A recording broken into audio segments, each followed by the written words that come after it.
আজকে 3 রকমের মাছ নিয়েছি, টাকি মাছ, কই মাছ, পাঙ্গাস মাছ। সবগুলো একসাথে কাইটা কুইটা পাতুড়ি করব। মাছগুলো কাইটা কুইটা ভালোভাবে ধুয়ে পরিষ্কার করে একটা বাটিতে নিয়েছি। এখন রান্না বসাইব। কড়াইতে সরিষার তেল দিয়েছি, মশলাগুলো সব দিয়ে দিব। কড়াইতে টমেটো, পেঁয়াজ, কাঁচামরিচ দিয়েছি। সব মশলাগুলো ভালোভাবে দিয়ে কষিয়ে নিয়েছি। এবার মাছগুলো দিয়ে দিব।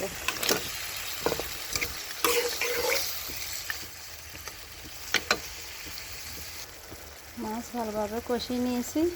একবার একটু পানি দিয়ে দিব। মাছ পাতুড়ি রান্না শেষ, এবার নামিয়ে নেব। রান্নাটা দেখতে যেমন সুন্দর, খেতে তেমন একদম পারফেক্ট। এই পাতুড়াটা দিয়ে একদম অনায়াসে 1 প্লেট ভাত খাইতে পারবে।